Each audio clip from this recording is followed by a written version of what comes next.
Bienvenue dans le Culture Info pour la semaine du 23 au 30 août. Nous sommes encore en période estivale, même si c'est la fin. Quelques rappels pour les personnes qui n'auraient pas écouté les précédentes rubriques. Alors des rappels concernant les expositions. Des expositions qui vont se terminer cette semaine. Jusqu'au 28 août, vous pouvez encore aller voir à l'Office de tourisme l'exposition en hommage à Alain Laborde de Laborde. C'est une rétrospective des affiches qu'il a réalisées pour l'emblématique festival Tarbes en tango. Elle est visible du lundi au samedi de 9h30 à 12h30 et de 14h à 18h. Si vous voulez en savoir un peu plus sur Alain Laborde de Laborde, je vous conseille d'écouter l'interview de Manet Bruyère qui a été réalisée par Élise Serrano donc pour Culture Passion et que vous pourrez écouter donc sur le site de la radio de l'UTL. Une exposition à Bagnères de Bigorre qui se termine aussi le 31 août. C'est à la médiathèque de Bagnères, l'exposition à la médiathèque Simone Veil. Ce sont les planches de la série BD d'une vie avec Alexandra Davenel de Fred Campoy.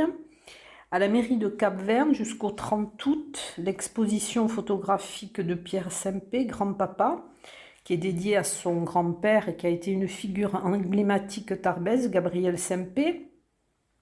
Devant l'Office du tourisme de Luce-Saint-Sauveur jusqu'au 30 août, l'exposition photographique le clan des Chats Noirs. Alors, le clan des Chats Noirs sont des cyclistes, des Chats Noirs cyclistes. C'est un club de cyclotourisme imaginaire. Le nom de Chats Noirs fait référence à un groupe d'amis passionnés par les aventures en montagne, dont leur ambition est de raconter de belles histoires de vélo. Et c'est Boris Thomas qui a pris la succession dans ce club. Les expositions traditionnelles, donc, alors jusqu'au 9 octobre, donc vous avez au Parvis, au Centre d'Art Contemporain, l'exposition de Laurent Grasso, 783, qui est visible du mardi au samedi de 11h à 13h et de 14h à 18h30. Au Carmel, l'exposition, les derniers jours aussi de l'exposition du peintre turc Ramazan Bayrakoglu, puisqu'elle se termine le 28 août. Au Musée Massé, dont l'exposition Dialogue, photographie de Suzanne Jongman, donc qui elle dure jusqu'au 30 octobre. Ensuite, à l'abbatiale de la Maison des Arts d'Arens-Marsous, exposition aussi qui dure jusqu'au 31 août. Tous les jours de 14h30 à 18h30, c'est celle de Jean-François Delorme, artisan tourneur sur bois, qui a découvert la céramique et le verre, et qui utilise la technique du raku, technique japonaise utilisée pour le rituel du thé et qui s'apparente à la philosophie zen. Ensuite à Lourdes, dans le cadre des estivales 2021 et jusqu'au 21 septembre, au Palais des Congrès, l'exposition Voici l'homme de Philippe Pugeot, donc qui est un chemin de croix, et que je vous conseille d'aller voir.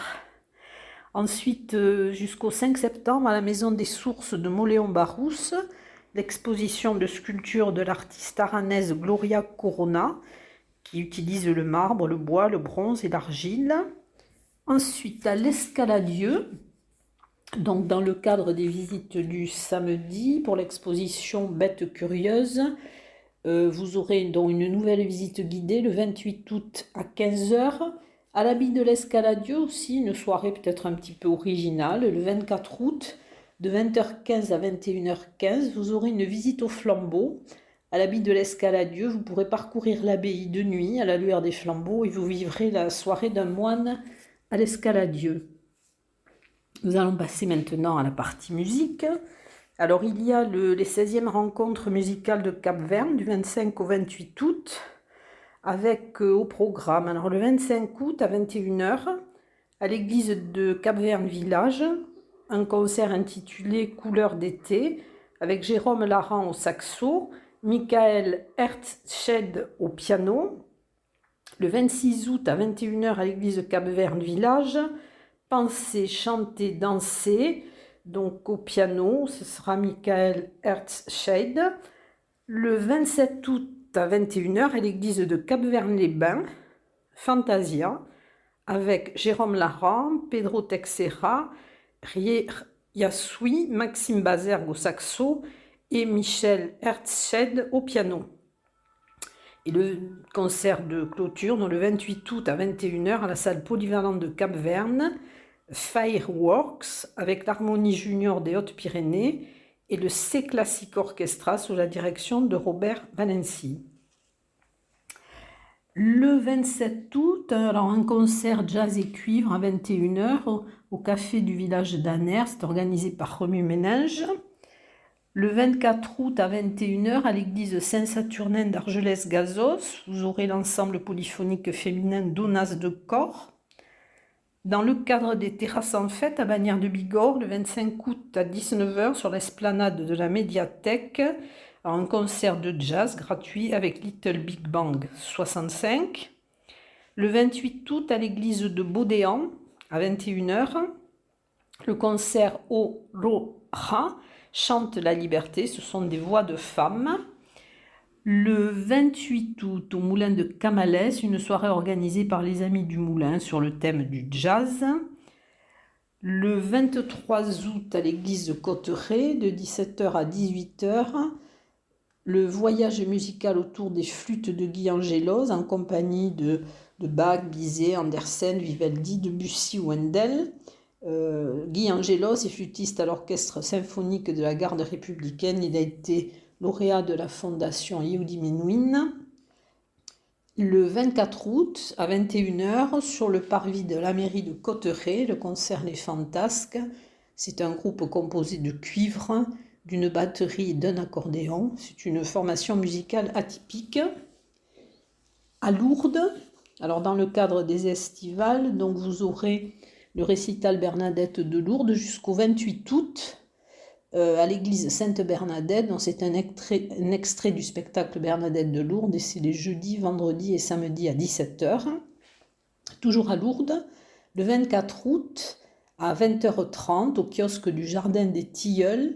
Alors c'est le concert Parana qui sera donné par l'orchestre de poche. Donc c'est un voyage musical inspiré par l'Argentine et c'est dans le cadre de leur tournée des kiosques à musique en Occitanie. Le 25 août à 21h, église de Cotteret, le concert de Valérie Orlov, la grande voix russe, qui interprétera donc des chants russes et des chefs-d'œuvre de musique sacrée. Le 26 août à 21h, à l'église de Saint-Lary-Soulan, alors concert du quatuor Dolce Vita, ce sont des musiques de films d'Ennio Morricone, Francis Lay, Michel Legrand. Le 27 août à 21h, à l'église de Saint-Lary-Soulan, concert avec la chorale d'Aragnouette, ce sont des chants pyrénéens. Ensuite, le 27 ou le 28 août, selon les conditions météorologiques, sur l'espace de l'abbatiale de Saint-Savin, le spectacle qui mélange théâtre et musique, celui qui a mal tourné, par la compagnie des Pieds dans le plat. Donc c'est une forme théâtralisée, mais les musiciens ont choisi une vingtaine de titres souvent méconnus qui illustrent des thèmes qui ont traversé l'œuvre de Brassens. Théâtre, le 23 août de 21h à 22h. Spectacle Fable de La Fontaine, Esplanade des Œufs à Cotteret. Fabulation d'un poète en channement, un carnet de voyage en musique autour des fables de La Fontaine. Le 25 août de 18h30 à 20h sur la place de l'église de Lucin-Sauveur. Le spectacle, on avait dit qu'on ne se touchait pas, c'est un duo acrobatique et jeu clownesque par le cirque Compost. 2 conférences, alors qui sont un peu en dehors du cadre culturel traditionnel, mais qui sont quand même un peu dans des sujets d'actualité. Le 23 août, de 18h à 20h, à la Maison de la Nature d'Olon, conférence de Pierre René, glaciologue de l'association Moraine. Sa conférence s'intitule « Les glaciers des Pyrénées face au réchauffement climatique ». Au château de Perron, à Madiran, le 23 août à 19h, conférence de Frédéric Pont sur Alexandre Solzhenitsyn, qui a été dissident au régime soviétique, auteur de l'archipel des Goulags. À Tarbes, alors le 24 août, il y aura du théâtre en plein air, La Cigale et le Lion, d'après Jean de La Fontaine, par la compagnie de l'Illustre Corsaire. Ce sera à 17h au Haha.